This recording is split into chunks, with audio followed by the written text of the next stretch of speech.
AP Computer Science A, Multiple Choice Packet Unit 4. So some standard classes. So some of the classes that we make a lot of use of, I'm guessing the math class, the string class, things like that. So we've had our own experience with these. And so now let's see if we know them well, or maybe we need to know them even better. So let's see. Here's a program segment to find the quantity base to an exponent. Both base and exponent are entered at the keyboard. System dot. So we're going to read in the base and the exponent from a user.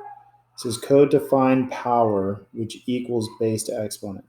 System.out.print base plus raise the exponent. System.out.println equals the power. So we're going to print out the answer, which is the correct replacement for the code find power, which equals base to the exponent. So let's see. Now,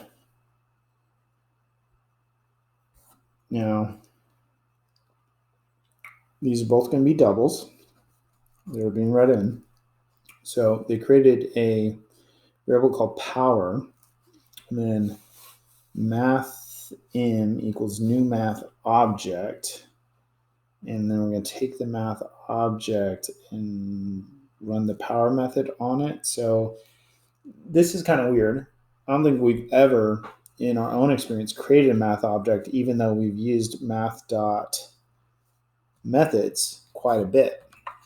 So the methods that we use from math class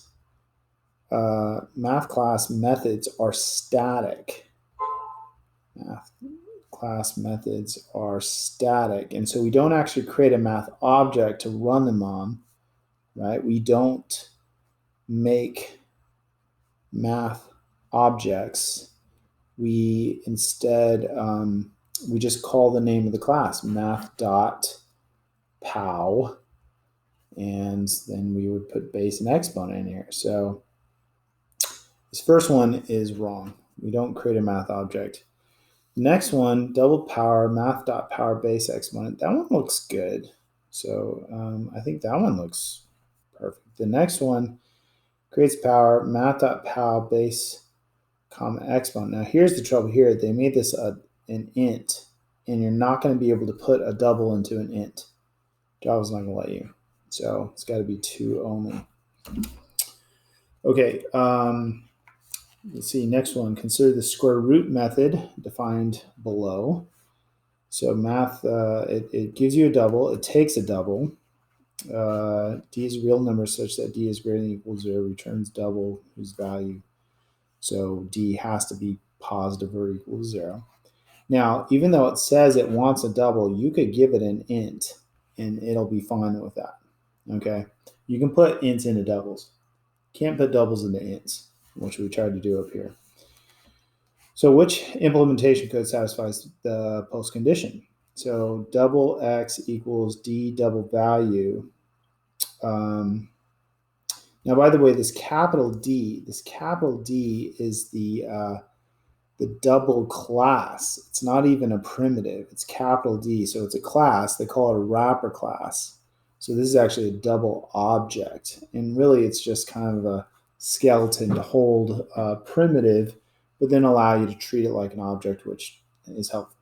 Now, to get the value out of the double object, this is a method in the double class that allows you to get it. So we're going to take the double value out of the double object and put it into a regular old double. And then we're going to say x equals math dot square root of x. That works. So we're taking the number and putting in x, and then calling, using it in the square root and assigning the answer back to itself, and then we return it. Now, you want to create a new double object because we are expected to return a double object, and the way you create a new double object is with new double, and the constructor is you just give it a double value and it creates this double object.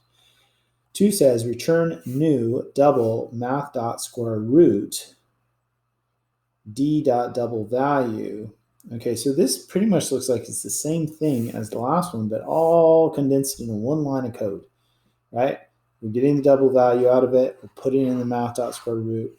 We're creating a new double object with that answer and returning it. That works. That's fine. So that's a really condensed version. And the next one says math return double. Now, one of the things that's missing here for sure is the new keyword new.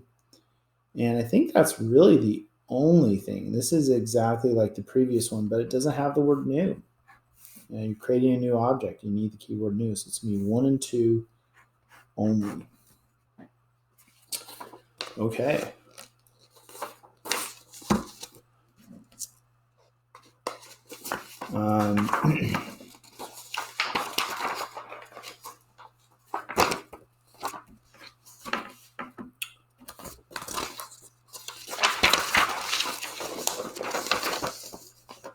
Okay, this one says, here are some examples of negative numbers rounded to the nearest integer.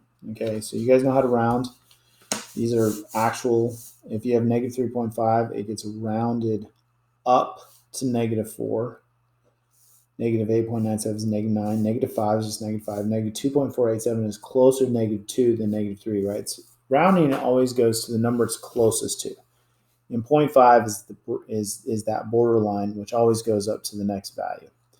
0.2 would be 0, negative 0.2 would be 0. So refer to the declaration negative 4.67. Which of the following correctly rounds D to the nearest integer?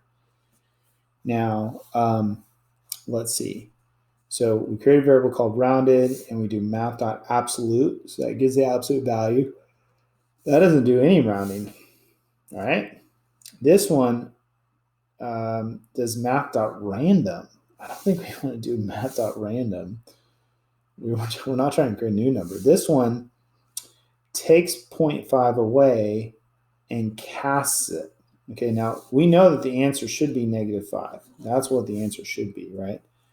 So if you just cast it, the problem is if you just do int negative 4.67, it just truncates it. It gives you negative 4. So that isn't going to work on its own. Casting doesn't round; it truncates, which in some cases would be rounding. So if we subtract 0.5 from it, then D becomes negative 5.17. And then if you cast it, it works. So I think it's going to be C so far looks good. If you add 0.5, well, then it's going to be negative 4.17, and truncating is going to give you negative 4. So that's no good. And then this one subtracts 5, then casts it, and so you get negative 5, and then takes the absolute value of it and gives you positive 5. Well, no, we don't want positive 5. It should be negative 5. So that's going to be C. So that's kind of combining just your knowledge of, rounding and things like that with how Java works. Okay, a program to simulate plant life under harsh conditions. In the program, plants die randomly. You probably got to use math.random according to some probability. Here is part of the plant class defined in program, public class plant. Now, one of the private instance variables is this private double prob death, the probability, real number between 0 and 1, that the plant dies. So if it's like 0.5, it's a 50% chance it dies. If it's like 0.8, then it's like an 80% chance it dies, I would think. There's a constructor that takes a double plant probability death along with some other stuff, and then, initializes instance variables. There's more instance variables than they're showing that you don't need to worry about. And then there's a method called live or die, and it doesn't return anything. I guess it just kills the plant. Code to implement plant's death. Code to make plant continue living. Okay, so which of the following are the correct replacements for statement to generate a random number and test to determine if plant dies? So let's see. We need to generate the random number. So I think it needs to be a double, and math.random gives you a double. But we need to somehow use the the probability of death. So, well, no, I guess the random number gives you any random number between 0 and 100%, right? And then you have the probability of death. Well, we wouldn't just set it equal to the probability of death. That's not going to work. This one, we do math at random. We do not truncate it. This would just give us 0 every time because math at random gives you 0 to 1. So that one's out because that's for sure wrong. I feel like this is okay, but then this is wrong. This might be okay. Is x greater than the probability of death? If it is, then it's going to die. I think it should probably be less than probability because if it has an 80% chance of dying and you get 90%, there's only going to be 20% of the numbers from math.random that are going to be bigger than the probability of death. So that's not very likely. If it has a 90% chance of dying, then you would want it to be less than 90 because you're going to get a lot more numbers that are less than 90, approximately 90% of them. So I think this needs to be less than, so that one's wrong too. But I'm thinking about this as I go. Even if there's one thing wrong with it, I'm trying to figure out what's right with it because I might see that again. This gives you the random number. That's good. And it says if it's less than the probability of death. That's what we want. This one multiplies it by 100 and casts it, which I guess is okay. You know, it's going to be 0 to 99. But the problem is you would then need to multiply the probability of death by 100 also, which they didn't do. And you'd want to do it before you cast it. So that one's out. I mean, this is okay, but you would need to do this too. This one multiplies by 100, adds 1. So it's going to be 1 to 99 when you cast it, which I guess is okay.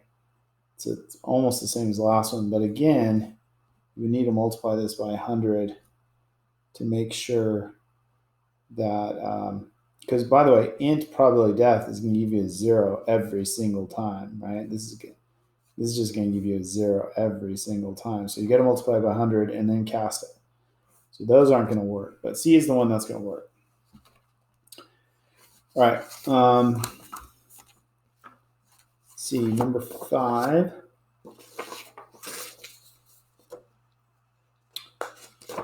A program simulates 50 slips of paper numbered 1 through 50 placed in a bowl for a raffle drawing. Which of the following statements stores in winner a random integer from 1 to 50? So we're trying to get a random winner, one number. It's got to be 1 to 50. So this is where you got to use math.random. Remember, math.random gives you 0 to 1, not 0 inclusive, 1 exclusive.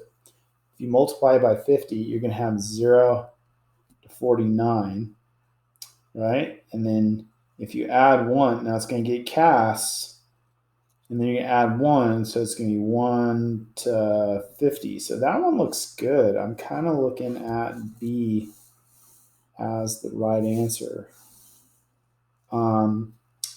If you multiply math.random by 51, you're going to get 0 to 50.999. You cast it, you're going to get 0 to 50, which is fine, except we didn't want 0. So that one's not going to work for that. So I actually think it was A that was supposed to be the one that works. I don't know why I circled B. B is going to give you 0 to 49. Okay. A is going to give you 1 to 50.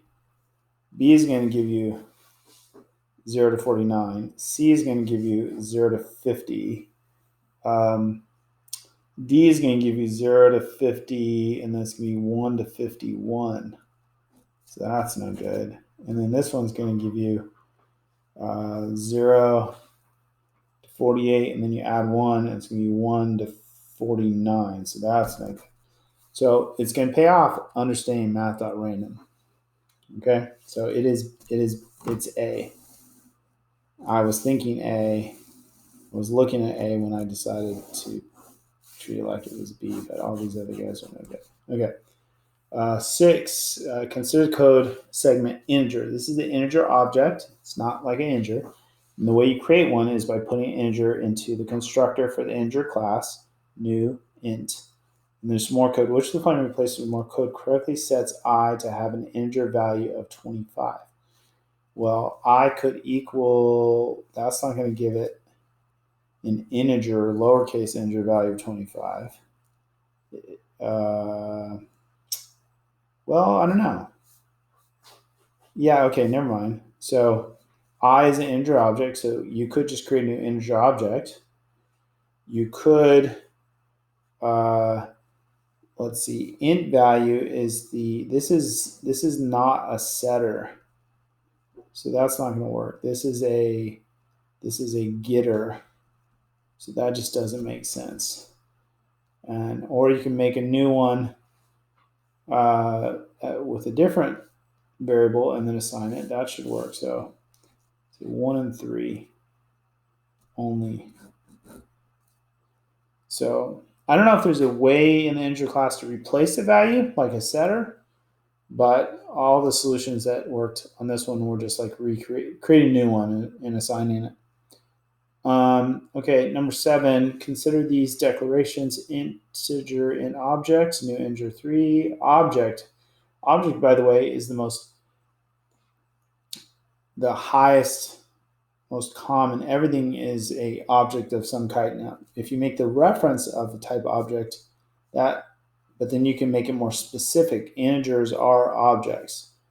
Double, new double. Okay, so this works right here. Which of the following will not cause an error? Now, here's the problem.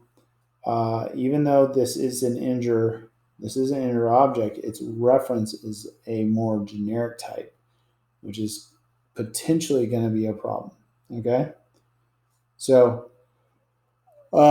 this is where you take an integer. Okay, so we're going to cast it. We're going to say object, which is object, compared to an int object. So this is like casting right here. What we should have done, I mean, I don't know if this would work if you could cast this first. I think that was probably the idea here. But you need these parentheses. Well, I don't know. It might be done. I don't know. I think you might need these parentheses. So OB is an object reference, and it needs to be cast to an integer object. And so you need to do that before you run a method on it. The compare to method is going to be in the integer object class. We've talked about compare to before for strings. Well, any class can have a compare to object. It makes a lot of sense with numbers that you probably get a negative for the difference between and positive for the, you know. So this one takes OG compare to. So you can't do this. You can't run compare to on a primitive int. OB is, well, no, OB. Okay, feel like that's all right. No, it's the same issue. We got to cast it. It's the same issue as last time. Last time was closer. You just need parentheses, so that one's not going to work. And C says int object. Now you can't do compare to with integers and doubles. They got to be the same. Need to be the same. What happens is you get something called a class cast exception, meaning and then it says incompatible types. Incompatible types, meaning you can't do doubles with the ints, and you can't mix the different types of things. So that's not going to work. This one is an integer object. An object, again, needs to be cast. Again, got to cast it. And this one is an object. We're casting this one to an integer object, comparing to another integer object. This is the one that is going to actually run. So, okay, number 8. Refer to these declarations. So we have integer objects, and we haven't used these a lot so far this year, these integer and double objects. So that's something, if you hopefully you read the Barons and kind of starting to get a better idea, and now we're kind of really trying to make sure we understand how some of the basic stuff works with these. Which test will not generate an error? Which one? So which ones are going to work essentially, right? Which ones? So K is an integer, and you can get the value out of it. It was a integer, and you can get the value out of it. This seems okay. You could, compare an int to an int. This one gets the integer value out and does dot equals with the integer value. I don't think this is good because this is supposed to be dot equals is a method in the integer class. We got to use equals, right? We got to do it this way. We have to do it that way. Okay, so there's no method that dot equals for primitives. This calls a toString and toString and says, are they equal, dot equals. Now, it's going to call the dot equals in the string class, which is like a weird way of doing it. It's going to compare their characters, but if their characters are the same, then it will decide if they're equal or not. And it'll run, more importantly. It's not going to give you an error. So that's kind of a weird, interesting, creative way of doing it. So 1 and 3 will not give you errors. Let's see.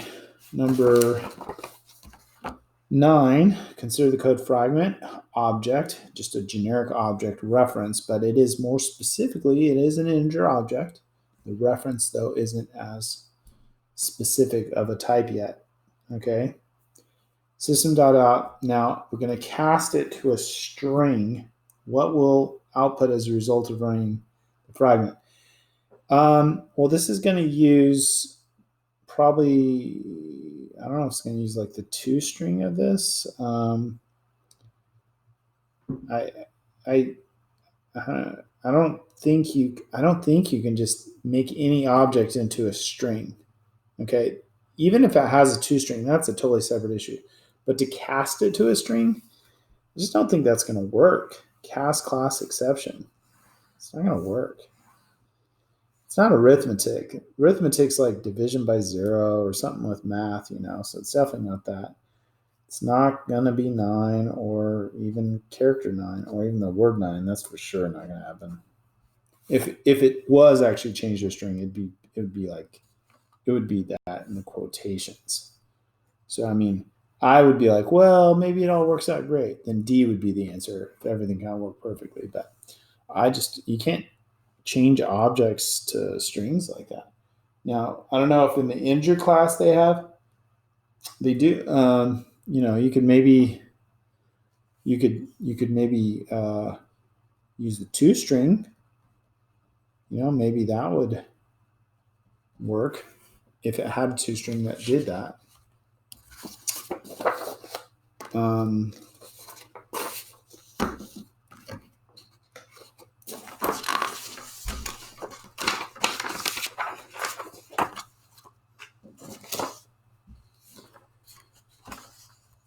Okay.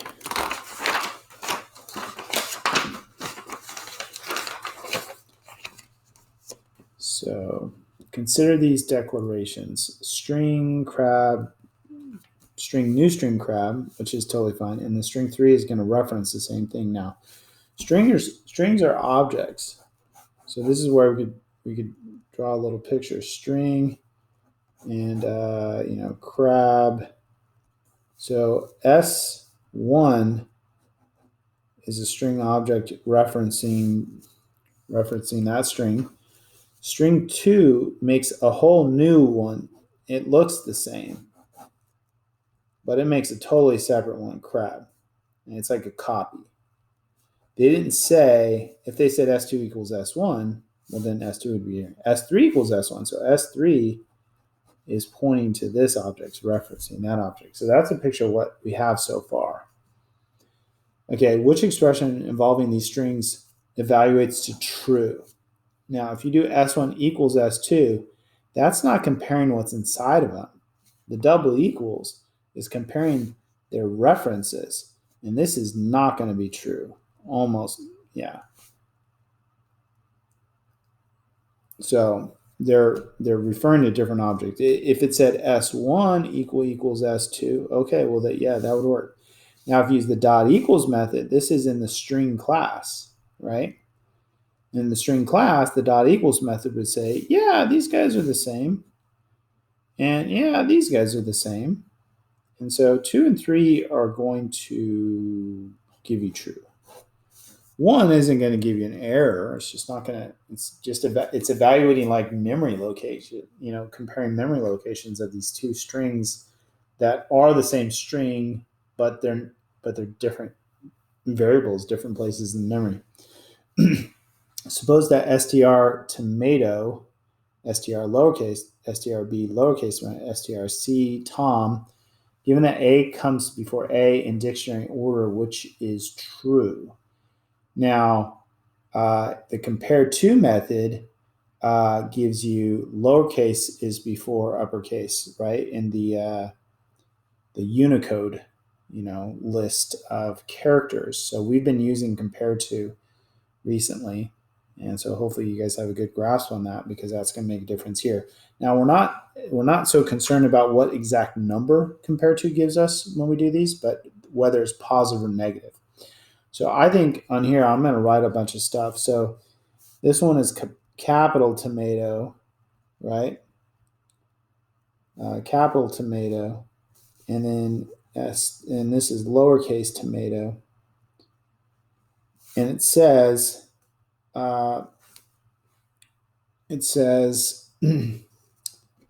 this compared to capital T is going to come after the lowercase letters, I think, right? In Unicode. And so this is going to give you a positive result. I guess we need to, maybe it's the other way around. Capitals come first, then the lowercase. So capital compared to lowercase comes before, is going to give you a negative. And then that's going to be true for this guy, right?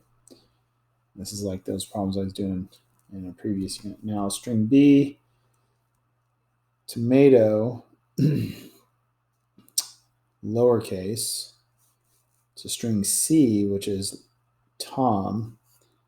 And so the first three letters are the same. So compare to just compares the first two letters. If the same goes the next two, goes the next two. And so I think this one's going to consider to be after this one. So this is going to give you a positive.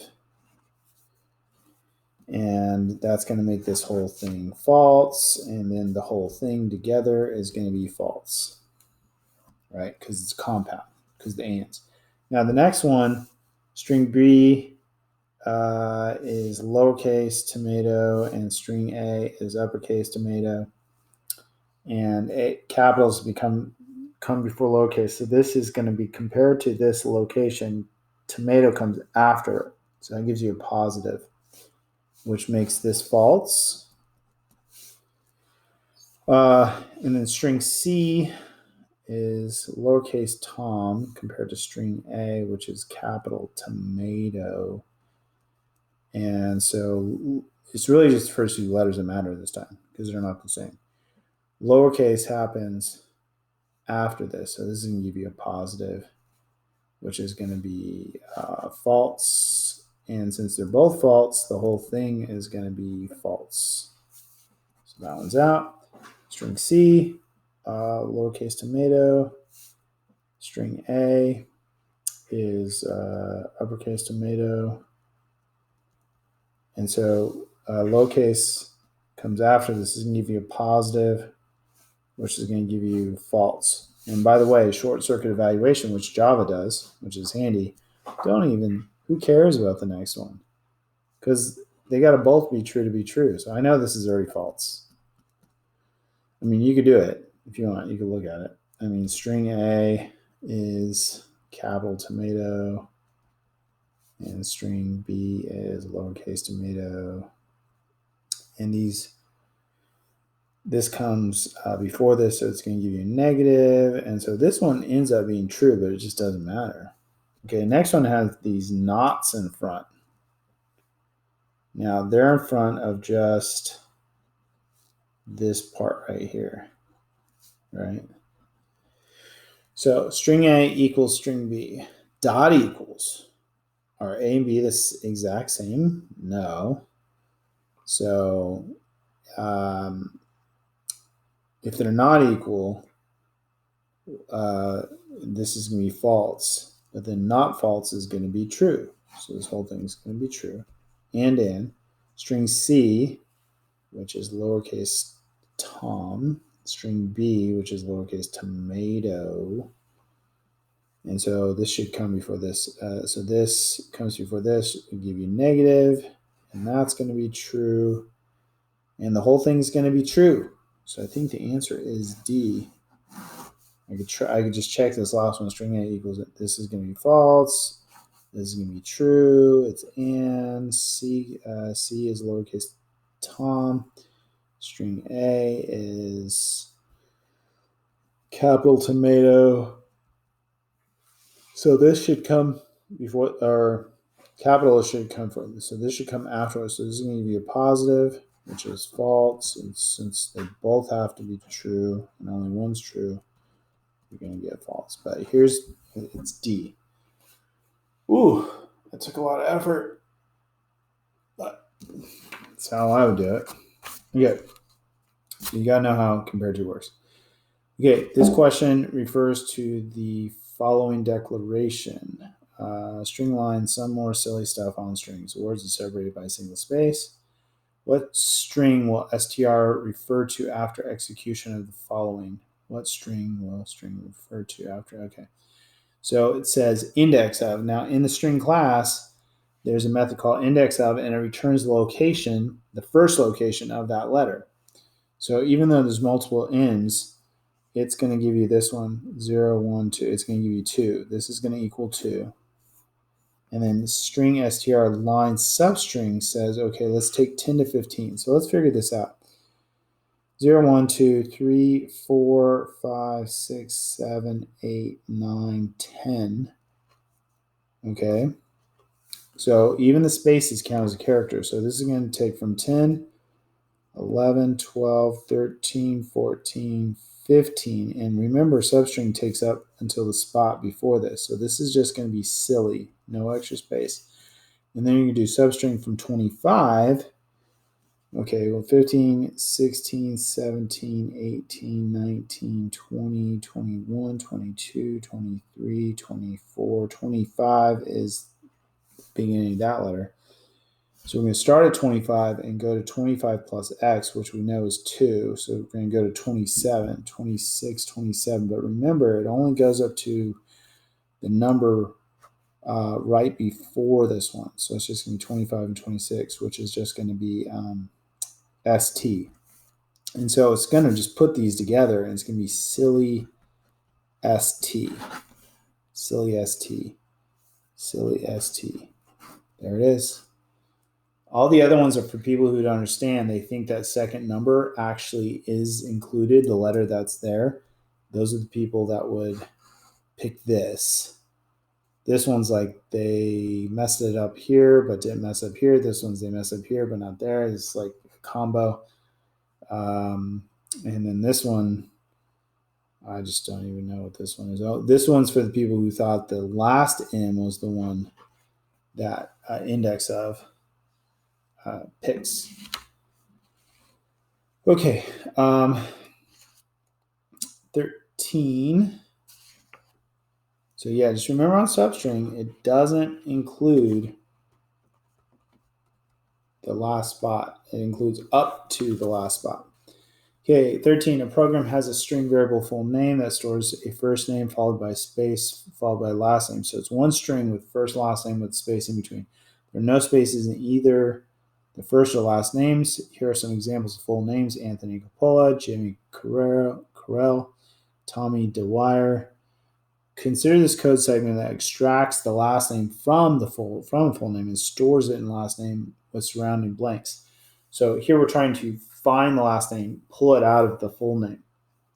So it says, okay, K equals the index of the space. It kind of makes sense. It's a good strategy, right? Find where they get split up. And then string last name would want to start at the next spot after it. So it would be full name. I'm actually writing down what I think the solution should be without even looking at the question. Full name dot substring, but then we want to go K plus 1 all the way to the end. Now, if you just don't put a second number, it goes all the way to the end. If you do put a second number, you want to go all the way to the end, one past the end. Full name dot length would give you that. Because if it's 7 letters long, the last spot is 6, and we want to go to 7. So you have two options here. Full name dot substring K plus 1. K plus 1 or all the way to the end. So I think it's going to be 2 and 3 work. Okay? All right. Getting some good practice with strings.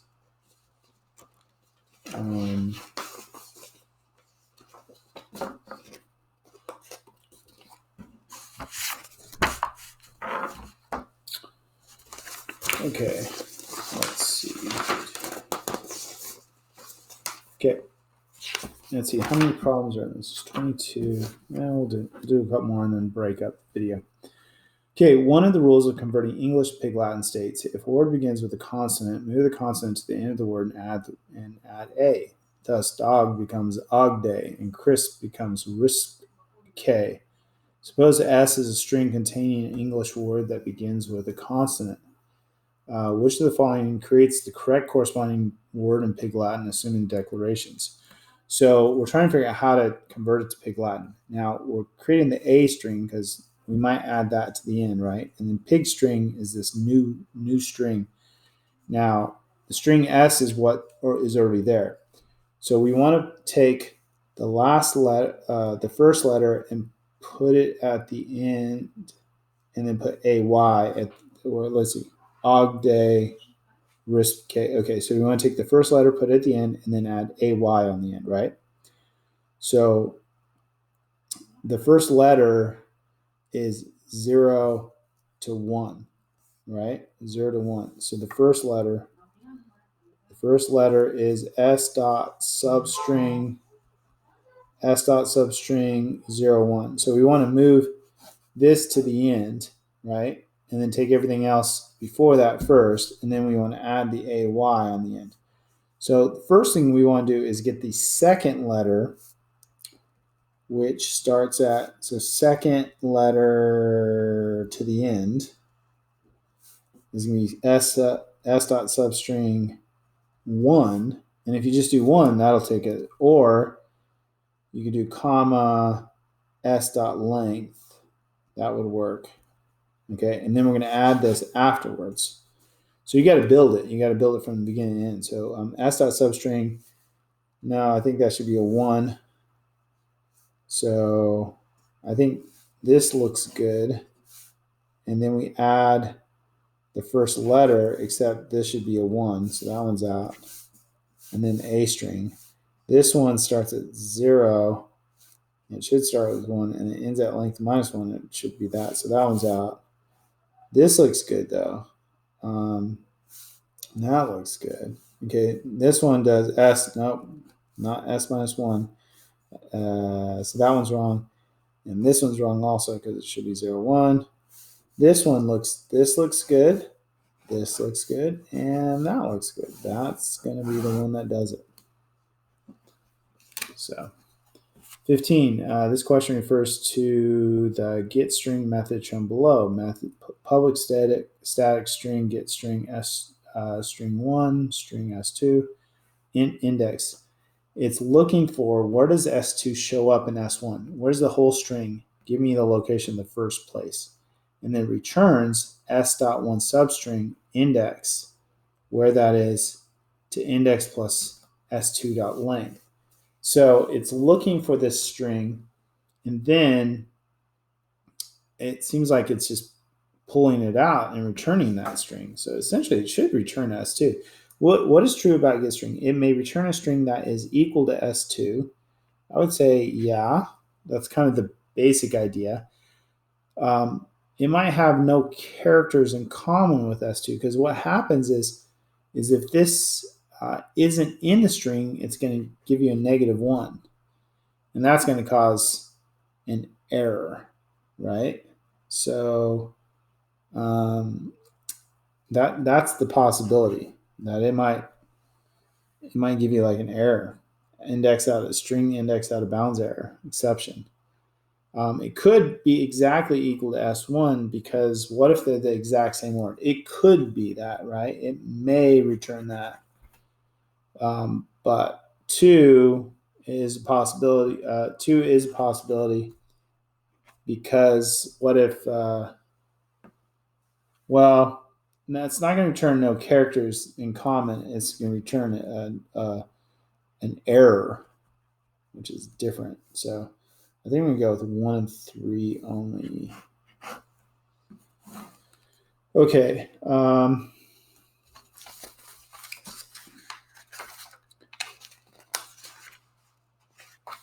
Let's see. 16. Consider this method public static string do something. Final string.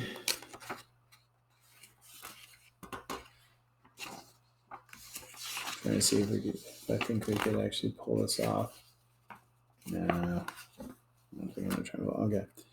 Public static string do something. So final string is a constant. So if they put the word final, that means it's a constant. And then we usually name those constants with all uppercase letters. And it's just an empty space. And then we have another string s star that is not a space. There's just no string there, but it's not null. And a string called temp. And we have a for loop that says, okay, go from 0 to s dot length. And s is this string right here, this original string. And then it says, okay, temp equals substring of the current spot to the next spot. So it's just pulling letters out one at a time and storing one letter at a time into temp. One letter at a time, current letter. And then it says, if the current letter equals blank. If the current spot we're pulling out is a blank, and this would be true if it's blank, but this is not true. So what we're really looking for, is it not a blank? If it's not a blank, then I want you to go ahead and add it to this current variable string, and then we're going to return string at the end. My understanding of this, reading through it, looking at it carefully just now, is that it's going to get rid of all the blanks in a string.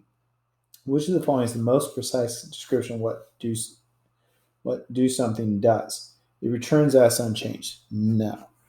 It returns s with all its blanks removed. I believe so. That seems like it. It returns a string equivalent to s with all. That's better, because it's not actually returning s, right? It's not returning s. It takes s. It's returning this other string that's based off of it. It returns a string that is an exact copy of s. No, because it's going to take the blanks out.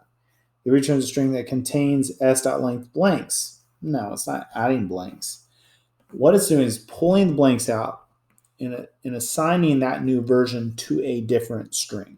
And so that's why C is the best answer for this one. Now I'm going to go ahead and stop this video and then do another video with the rest of the problems, just to make sure I don't run out of time. So I will stop and save this one and do another one.